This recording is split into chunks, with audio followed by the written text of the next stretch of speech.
Mas esse momento é o momento que Deus nos reservou. Eu confesso para vocês que eu falei, eu não, Senhor. Mas há um mês Deus me deu a palavra. Eu falei, Senhor, bota outra pessoa. Mas o Senhor falou, é isso mesmo que eu quero falar. E eu quero compartilhar com vocês, né, daquilo que o Senhor nos deu. Que está em Lucas 15. Dá aqui? Será que dá? Oh, meu Deus. Dá. Confesso para vocês que eu não consigo estar ainda naquela tecnologia, tem que ser o papel. O pessoal abre o celular, né? Eu não consigo. Aqui. Tem que ter papel. Não tem jeito, querido. Ai. Isso. Ai.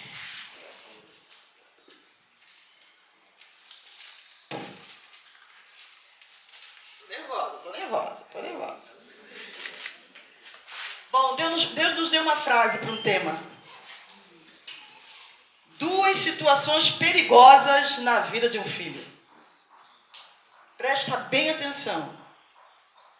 E eu sei, meu filho, que eu não gostaria de estar te falando, mas eu sei que essa palavra é para você. E eu sei que é para todos nós. Mas eu sei que também é para você. 2 situações perigosas na vida de um filho. Lucas 15. Está aí já para a gente acompanhar.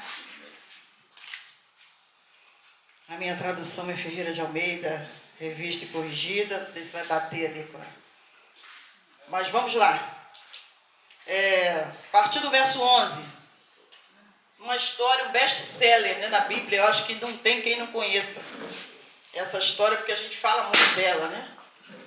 Diz assim, Lucas 15, 11. Continuou. Certo homem tinha 2 filhos. O mais moço dele disse ao pai, pai, dá-me a parte dos bens que me cabe. E ele lhe repartiu os haveres. Passados não muitos dias, o filho mais moço, ajuntando tudo que era seu, partiu para uma terra distante e lá dissipou todos os seus bens, vivendo dissolutamente. Depois de ter consumido tudo, sobreveio àquele país uma grande fome e ele começou a passar necessidade. Então ele foi e se agregou a um dos cidadãos daquela terra, e este mandou para os seus campos a guardar porcos. Ali desejava ele fartar-se das alfarrobas que os porcos comiam, mas ninguém lhe dava nada. Então, caindo em si, disse, quantos trabalhadores de meu pai têm pão com fartura e eu aqui morro de fome? Levantar-me-ei, irei ter com meu pai e lhe direi, pai, pequei contra o céu e diante de ti. Já não sou digno de ser chamado teu filho. Trata-me como um dos seus trabalhadores. Levantando-se, foi para o seu pai. Vinha ele ainda longe quando seu pai o avistou. Compadecido dele, correndo, o abraçou e beijou. E o filho lhe disse, pai, eu pequei contra o céu e diante de ti, eu já não sou digno de ser chamado teu filho. O pai, porém, disse aos seus servos, trazei depressa a melhor roupa, vestiu, ponde-lhe um anel no dedo e sandália nos pés. Trazei também e matai um novilho cevado, comamos e regozijemo-nos. Porque este meu filho estava morto e reviveu. Estava perdido e foi achado. E começaram a regozijar-se. Ora, o filho mais velho estivera no campo. Quando voltou, ao aproximar-se da casa, ouviu a música e as danças. Chamou um dos criados e perguntou o que era aquilo. E ele lhe informou, veio teu irmão e teu pai mandou matar um novilho cevado, porque o recuperou com saúde. Ele se indignou e não queria entrar. Saindo, porém, o pai procurava conciliá-lo. Mas ele respondeu a seu pai, há tantos anos que eu te sirvo, sem jamais transgredir uma ordem tua, e tu nunca me deste um cabrito, sequer para alegrar-me com os meus amigos. Vindo, porém, esse teu filho, que desperdiçou teus bens com meretrizes, tu mandaste matar para ele um novilho cevado. Então lhe respondeu o pai: meu filho, tu sempre estás comigo, tudo que é meu é teu. Entretanto, era preciso que nos regozijássemos e nos alegrássemos, porque esse teu irmão estava morto e reviveu, estava perdido e foi achado. Nós vamos orar ao Senhor pela iluminação da palavra de Deus nesta manhã. Senhor, estamos aqui, ó Deus, submissos a Ti, declarando a nossa total dependência, Senhor, da Tua ação, do Teu Espírito, sobre a minha mente e sobre o meu coração, Senhor. Que, ó Deus, as minhas palavras sejam, ó Deus, uma espada afiada, Senhor. Nos ajuda nesta manhã, é o que eu te peço, lhe agradecendo por tudo, em nome de Jesus. Amém. Bom, em que situação a gente está aqui nesse texto? Jesus estava vindo da casa de um fariseu, e ali ele deu algumas instruções, porque aonde Jesus estava, todos gostariam de estar com ele. E Jesus está agora saindo dessa casa, caminhando, e ele está com publicanos, fariseus e pecadores. A mensagem foi dirigida a eles. Jesus, na realidade, contou 3 histórias. Se você perceber, nós temos antes da ovelha do filho pródigo, a gente tem a dracma perdida e a gente tem a ovelha perdida. Só que essas 3 histórias, elas têm um sentido só. Elas nos ensinam uma coisa só. Jesus queria que eles entendessem uma coisa. E para isso Jesus fez 3 ilustrações. Estavam ali os publicanos. Quem eram os publicanos? Quando o povo judeu se deparou com o cativeiro romano, ele precisou pagar impostos a Roma. E aí tinha alguns judeus que trabalhavam para Roma. Então você imagina, ele não era bem visto. Nenhum republicano era bem visto. Além do que, além de trabalhar para Roma, ele também cobrava mais do que devia. Por isso, que Zaqueu, quando decidiu, deixar Jesus entrar na sua vida, ele diz: eu vou devolver tudo que eu peguei. Porque eles tinham esse costume. Era algo do meio deles. Então eles não eram queridos nem bem vistos. Estavam ali os fariseus. Os fariseus eram aqueles que detinham a lei, conheciam, sabiam. Porém, se ligavam muito na tradição, na Torá, na tradição oral, e se esquecia do que Jesus realmente veio trazer e mostrar para eles. E estava ali também os escribas. Os escribas eram aqueles que tudo teria que passar por eles, todo o registro. Se você quisesse comprar algo, todo o contrato deveria passar pelos escribas, e eles tinham um fundamental papel de transcrever a lei. Então eles eram exímios conhecedores, eles eram pessoas inteligentes, sabiam de cabo a rabo, tinha toda uma reverência. Para escrever, eles precisavam ali, muitas das vezes, antes da palavra Jeová, eles precisavam se lavar, às vezes tinham que mudar a caneta. Eles tinham todo um ritual para que essa escrita fosse perfeita e idônea. E estavam ali os pecadores. Quem eram os pecadores? Quando a Bíblia fala dos pecadores, a gente fala daquele que é leigo, daquele que não está envolvido, daquele que não entende, daquele que não estava sabendo das coisas. Estavam ali os pecadores. E quando Jesus conta essa história, queridos, a gente vai perceber que todos ali são pecadores. Todos nós somos pecadores. Que não havia distinção. Por isso que o nosso tema, ele se faz presente no nosso meio hoje. Quando a gente olha para esse texto do filho pródigo, a gente vai logo para o filho que saiu, desperdiçou tudo. A gente foca nesse filho. Mas eu quero dizer para vocês que os dois estavam com conceitos equivocados. Os dois estavam com conceitos errôneos. E aí, quais são, pastora, as 2 situações perigosas na vida de um filho?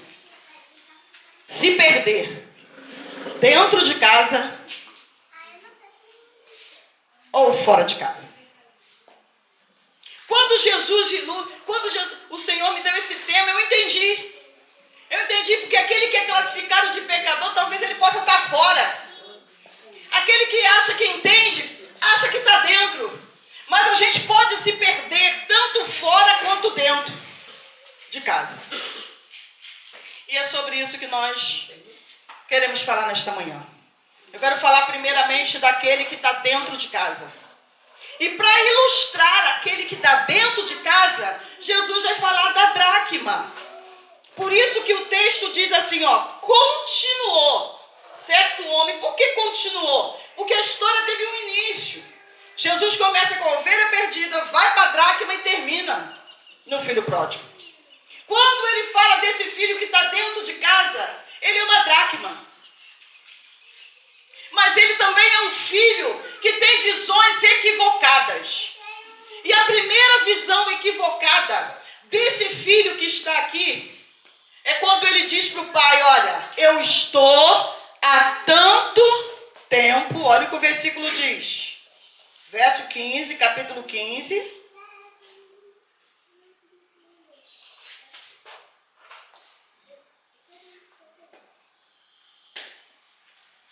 Deixa eu achar aqui. Em 29, ele diz, eu estou há tantos anos que eu te sirvo. A primeira visão equivocada de um filho que está dentro é que ele pensa que ele está sendo injustiçado. E por que ele pensa que está sendo injustiçado? É uma mensagem muito propícia para a juventude. Por que ele pensa que está sendo injustiçado? É porque ele acha que tem coisas muito boas que ele está sendo privado de fazer. Ele acha isso. Às vezes o pai fala, não é aí, não é o caminho, não é esse. Mas ele acha que lá fora tem tanta novidade, tem tanta coisa legal, tem tanta coisa bacana, e que ele está sendo privado de fazer aquilo. Então ele se sente o quê? Ele se sente injustiçado. Parece que o proibido e o privado têm sabor de algo que é muito bom e que você não tem direito de fazer. Pô, tem alguma coisa, o proibido é assim, né? Parece que tem algo muito bom que a gente não tem direito de fazer. Vou dar só um exemplo, todos nós somos adultos aqui, é um tema bastante pertinente para o jovem. Vamos falar de sexo. Né? A gente chega, né? Sexo, mas quando casa, cadê o sexo? A gente chega e diz, você vai ter tempo para fazer isso de manhã, de tarde, de noite, quantas vezes você quiser. Aí quando casa, não faz sexo. A gente estranha. Ué, o que aconteceu? Então, onde está o problema, queridos? O problema está na visão equivocada de que nós estamos sendo injustiçados e privados. Aquele filho, como a dracma, estava dentro de casa, achando que ele estava sendo injustiçado. Aí ele diz assim, olha, eu nunca tive nada para festejar com os meus amigos. Essa é a tua verdade? Pode até ser. É de verdade isso para você? Como Jesus falou com Pilatos, essa verdade é a tua verdade ou é outras verdades? É a tua verdade isso? Que realmente você não pode fazer nada? Se é a tua verdade, se você se acha injustiçado, isso pode ser até legítimo para você. Mas eu queria te dizer uma coisa, essa não é toda a verdade. E eu vou te falar o que é verdade. Esse filho, que é uma dracma perdida que está dentro de casa, esse filho é o filho primogênito, é o filho mais velho. Sabe o que a Bíblia diz sobre primogenitura? A lei de primogenitura dá ao filho direito duplo de herança. A lei da primogenitura dá ao filho direito duplo de hierarquia espiritual, de hierarquia funcional e de provisão de uma família. O que você quer mais? O que você quer mais? Esse é o direito do filho primogênito. Aquele moço sabia, mas ele estava ali como uma dracma. perdido dentro de casa. Perdido dentro de casa. Distorção, ou melhor, visão errônea de valor. E aí o que me acontece com o que está dentro, o que está fora? Porque para estar fora, queridos, precisa começar a mudar dentro. Você só chega para fora quando as coisas começam a acontecer dentro. E quando você começa com essas visões equivocadas, você dá um passo para ir para fora. E aí o que está fora é semelhante à ovelha perdida. O que aconteceu com aquele que estava fora? Primeiramente, ele tem uma visão equivocada dentro. O de dentro disse, eu não posso nada aqui. E aí o que está ainda dentro, ele disse o seguinte, Pai, me dá a parte dos bens que me cabem. Visão equivocada e errônea. Primeiramente, não existe herança de pai vivo.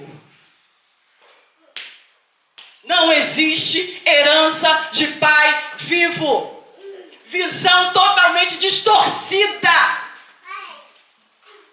E o que acontece com aquele pai? Aquele pai faz uma concessão. E aí o que está dentro? O que ele diz? O que está dentro acha que está sendo injustiçado. Você pensa que está sendo injustiçado porque as coisas não estão acontecendo? Você pensa que está sendo injustiçado porque quem está fora está pintando e bordando e nada acontece? Eu quero te dizer uma coisa, Salmos diz que Deus é justo juiz e que Ele está indignado. Vai chegar a hora, querido. E chegou para esse filho. Nós vamos ver em que momento chegou. Ele é a ovelha. Então ele tem um posicionamento que o pai concede. É uma concessão. É uma concessão, visão equivocada de direito. Quem diz que você tem esse direito, querido? E o pai faz essa concessão. E aí ele então parte para fora. A Bíblia diz que primeiro ele pede a parte dele. O pai concede, concessão, não é direito. O pai dá. Depois de um tempo ele arruma tudo o que ele tem, que pensa que tem. E rapa fora. E aí a gente vai ver essa ilustração desse filho como uma ovelha perdida. O que acontece com uma ovelha? A ovelha é um dos animais mais indefesos que existe. Ovelha não consegue se defender. Ovelha tem o sentido maior das ovelhas é o ouvido. Ela não tem olhos à frente, o olho é para o lado. Por isso que ela vai muito no que as outras, o olho está aqui do lado, ela vai muito pelo que as outras estão fazendo. Então se tem um buraco aqui, cairão todas no buraco. Esse é o filho que está fora. Ele está ouvindo, é muita coisa. Ele não consegue enxergar à frente. Às vezes o pai diz, olha, eu estou aqui, eu sempre me dediquei por você, eu tenho feito das minhas tripas corações, você tem visto a minha luta, você tem visto a minha dificuldade, mas ele não consegue ver, o olho está do lado, ele vai ver o que o coleguinha, o que o amiguinho está dizendo. E a ovelha, ela se extravia, ela se perde em tantas informações, se perde em tantos conselhos vãos, ela se perde na facilidade muitas das vezes. E o que acontece com aquele filho? A Bíblia vai dizer que ele desperdiça tudo que ele tem. O que está dentro se perde, pode ser achado, porque ele só perdeu. Mas o que está fora desperdiça. E tem coisas que nunca mais serão a mesma na sua vida. Nunca mais será do mesmo jeito. Nunca mais vai ser como você pensava. Porque você desperdiçou.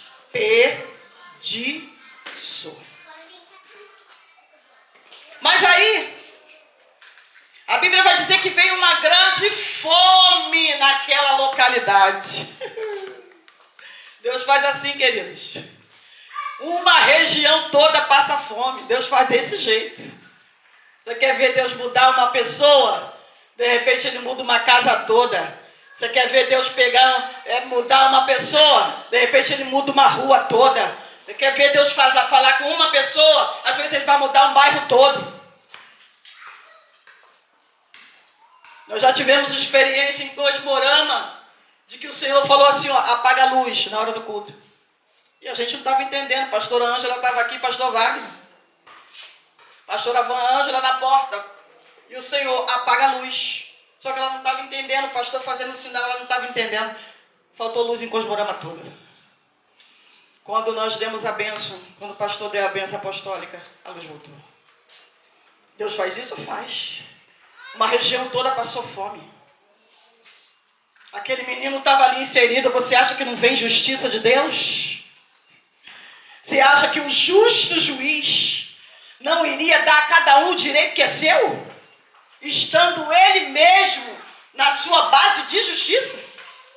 Você acha mesmo que a gente pode desperdiçar, brincar e fazer o que a gente quer e bem entende?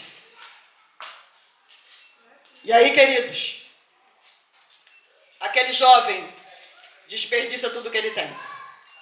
Veio essa grande fome.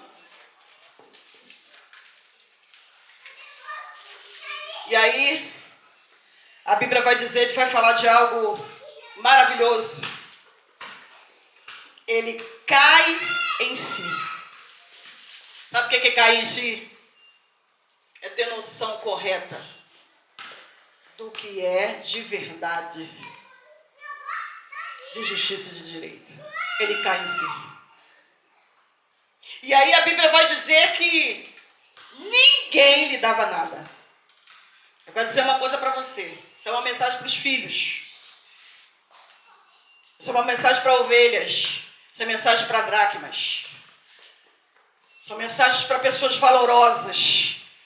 Porque a Bíblia diz que o pastor deixou as 99 e foi buscar uma.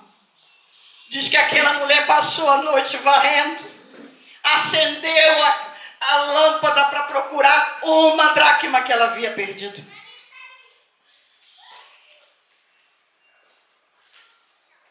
Eu quero dizer para você que se você está enquadrado, como todos nós, eu creio que sim, o mundo vai te destruir. Porque a gente não sabe viver no mundo. A gente não sabe, quem é filho não sabe viver no mundo.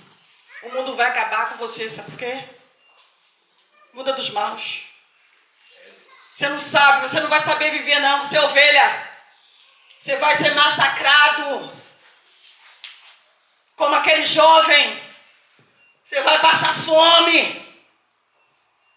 Porque a gente não sabe viver sem ele. Se uma ovelha tivesse noção das suas características, ela jamais pensaria viver sem um pastor. Uma ovelha é tão indefesa que se elas brincarem e elas virarem com as patinhas para cima, ela vai morrer daquele jeito. Ela não tem capacidade de ir lá e se virar. Uma ovelha precisa de pastor dia e noite. Ela só é levada para comer se o pastor levar. Ela só é levada para beber água se o pastor levar. O pastor fica na porta das ovelhas. Ele fica ali, dia e noite, velando. Porque à noite tem um lobo. Se a gente pensasse bem, é muita insignificância nossa querer viver sem Deus. É muita, irmãos. É muita. O mundo é mau. A Bíblia diz que o diabo vem matar, roubar e destruir. Não tem jeito. Você vai passar fome. E como aquele menino, ninguém vai lhe dar nada. Porque ninguém pode dar o que não tem. Ninguém vai lhe dar nada. Ninguém vai ter nada para te dar. Vai ser fome, vai ser escassez. Mas eu quero dizer para você que isso é uma mensagem de arrependimento, de amor de Deus pela tua vida. Aleluias. Aquele menino caiu em si. Sabe o que caiu em si? Ele pensou assim, ó, muitos trabalhadores de meu pai agora estão comendo pão e eu aqui sem nada. Ele cai em si. Quando ele volta para o pai, ele diz: pai, me trata como um dos teus trabalhadores. Oh, visão correta! Visão correta de posicionamento. Aonde que é o meu lugar? Qual é o meu direito? Me trata como um trabalhador. Porque eu não mereço mais. Eu não tenho mais esse direito. Me trata como um trabalhador. E aquele jovem cai em si e volta-se. E ele volta. Quando ele volta, queridos. Quando ele volta, ah, Senhor, que amor é esse? Que amor é esse? A Bíblia vai dizer que ele se arrepende, que ele se levanta e volta. Agora com uma consciência de posicionamento correto. Precisa de atitude, querido. Ele se levanta e ele volta cheio de atitude. Fala: pai, eu sei. Primeiramente foi ao céu que eu pequei, depois contra ti. Eu estou aqui, me trata apenas como um dos trabalhadores. E a Bíblia vai nos dizer que aquele pai vê aquele filho de longe. Deus está te vendo. Talvez não de perto como ele gostaria, mas ele está te vendo. A Bíblia diz que quando aquele menino avista, lá longe, aquele pai está ali, quem sabe, posicionado, aguardando o retorno daquele filho. Posicionado, aguardando. O Senhor te vê. Aleluia. E a Bíblia diz que aquele homem troca a roupa dele. Vestes novas, querido. Aleluia. Roupa significa remissão. Toma cuidado com a nudez. Nudez significa vergonha. A Bíblia fala sobre isso. Quem criou as primeiras vestes foi o Senhor. A Bíblia vai usar os profetas para dizer: ora, eu levantarei as saias das nações para que as suas vergonhas sejam vistas. E aí a Bíblia vai, aquele homem muda a veste, tira, bota outra roupagem. Aquele homem vem com um anel, selo de autoridade. Você está pensando, tua posição está aqui, meu filho. Você pode ter se extraviado, mas a minha posição continua a mesma. Eu estou aqui no mesmo lugar. Coloca um anel no dedo dele. Eu quero que todos saibam que ele tem nome. Eu quero que todos saibam que ele leva o meu sobrenome. Coloca um anel no dedo dele. Coloca a sandália nos pés. Porque símbolo de estar descalço era um símbolo de trabalho escravo. Bota a sandália nele. E aquele pai faz uma grande festa. O filho mais novo fica irado, chateado. Nunca tive um cabritinho para festejar com meus amigos. Sabe qual é o problema de quem está dentro? É pensar que não pode nada, mas o Senhor te diz que você pode tudo com Ele. É com Ele, você pode fazer tudo com Ele, gente. Porque de quem é a terra?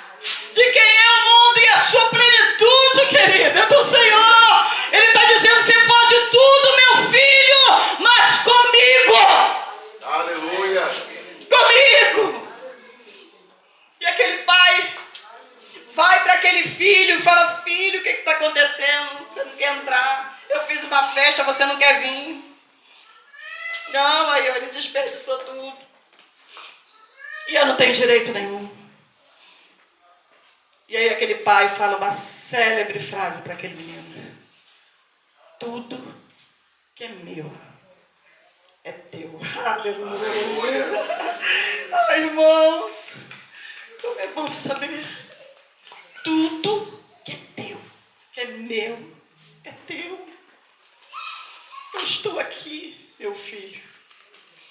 E aí, queridos, nós vamos encerrar, concluir essa história com Jesus dizendo: eu quero uma festa, porque aquele que estava morto reviveu, e aquele que estava perdido foi achado.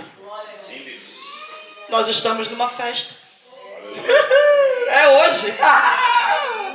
É hoje, minha turma. Nós estamos numa festa. Vem, filho amado. Vem como você está. Aleluias. Como você está? É Deus. Aleluias.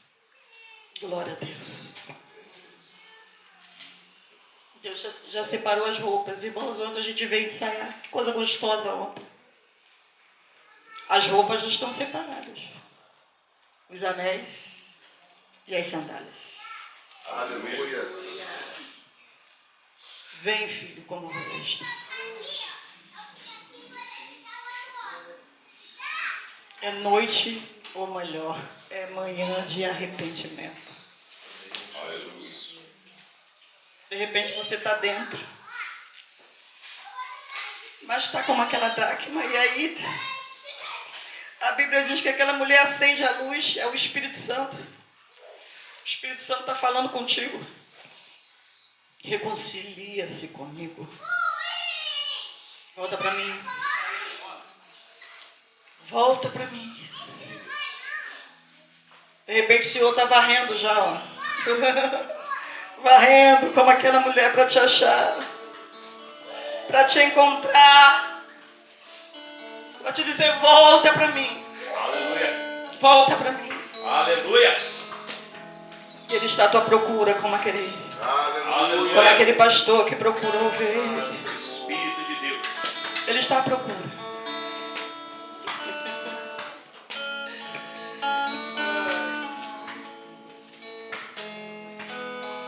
Vem como você está. Vem como você está. Quero te convidar. Você quer se reconciliar hoje? De repente você está dentro. E assim, tá achando que tem muita coisa lá fora e você está sendo privado. De repente você está fora disso.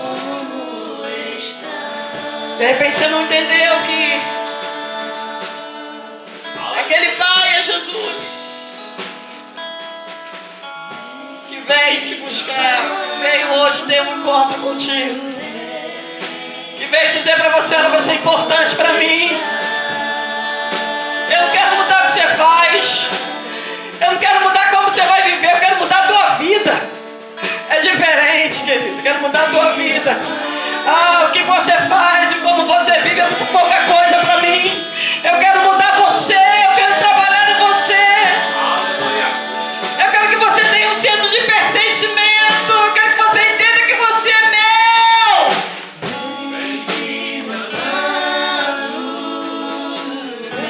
Se você quiser, esse altar está aberto para nós orarmos com você. Chegando pra cá. Se você quiser, esse altar está aberto. Não tem vergonha não, querido. Não tem vergonha não. Porque Ele nunca se envergonhou de você olhando para tudo que você faz. Ele não se envergonhou, querido. Às vezes sabendo de tudo que você pensa, vendo tudo que você faz, Ele não se envergonhou. Ele não tem vergonha. Chega isso aqui para nós orarmos por você. Se você quiser vir aqui. Isso. Se você quiser vir aqui. Visões equivocadas. Vem o próximo. Pode vir. Como estás? Vem como estás. Vem como estás. Pode vir, nós vamos orar. Oh, Jesus.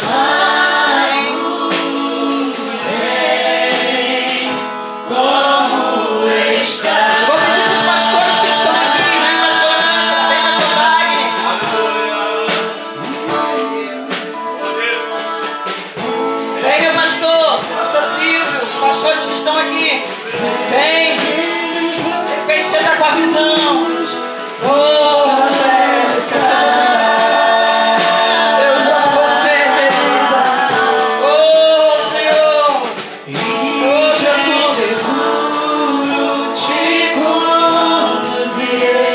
Estamos esperando, hein? Tem roupa. Tem roupa. O Senhor está dizendo que tem roupa, tem roupa, tem roupa, Jesus.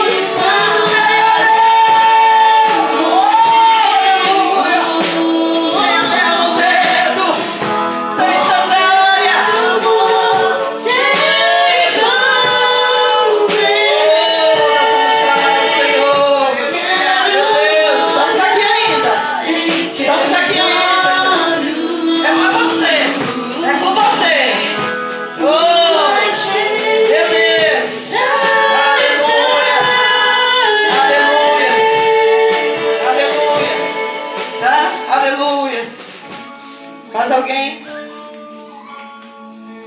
Nós vamos clamar ao Senhor. Aleluia. Pastor, vai. Aleluias. Senhor, nós estamos em Tua presença. Amém, Jesus. Mas nós não queremos apenas um momento, Senhor. Nós queremos uma vida. Nós não queremos apenas uma conversa, Senhor. Nós queremos um relacionamento. Tuas filhas e filhos vieram aqui na frente porque entenderam essa palavra dessa manhã que o Senhor encheu e queimou no coração da tua filha há um mês atrás. As pessoas que o Senhor preparou para estar aqui estão aqui, Senhor. Talvez algumas afastadas da sua presença. Talvez algumas, ó Pai querido, que nunca estiveram na sua presença. Talvez algumas perdidas na casa do Pai. Estão dentro da casa do Pai, mas estão perdidas dentro da casa do Pai, sem entender o teu propósito de vida, Senhor.